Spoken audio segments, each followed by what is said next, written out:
মানে গত 16 বছর আপনি প্রস্তাব করেন নাই কেন? আল্লাহর রাস্তায় বলেন। মানে আবারও বিএনপিকে বলে, জামাত ইসলামী বলে মুরব্বীদের মুখে টিপ মারেন, পিছনে বসাই রাখেন এই আন্দোলন। বিএনপি আপনারা তো আসলে কিভাবে জেনজি আপনাদের সাথে একাত্মতা হবে? দেখলাম দুদু দুদু, উনি তো ফ্যাসিবাদ বিরোধী আন্দোলনের নেতা, তিনি বললেন বিএনপির যত কর্মী আছে প্রস্রাব কইরা দিলে নাকি সব ভাইসে যাবে এই অন্য অন্য। আপনাকে বিনীত অনুরোধ করি, গত 16 বছর আপনার প্রস্রাব করতে নিষেধ করছে কেডা? মানে গত 16 বছর আপনি প্রস্তাব করেন নাই কেন? আল্লাহর রাস্তায় বলেন।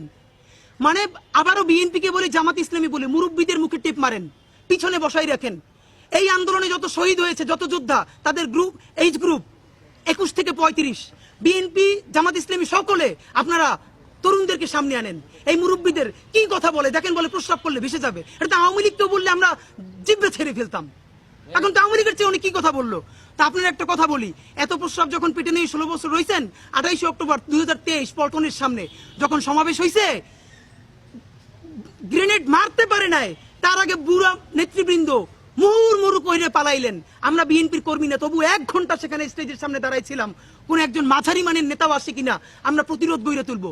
একজনও পারেন নাই। যত লাখ লোক আসছে, প্রস্রাব করলে তো আওয়ামী লীগ ভাইসে যাবে, তখন প্রস্রাব চাইবে কোথায় রাখছেন? মাথায় উঠেই রাখছেন। ফাজলামি কথাবার্তা বলেন। মনে হচ্ছে বিএনপি যেন এখন সেনাবাহিনীর মুখপাত্র।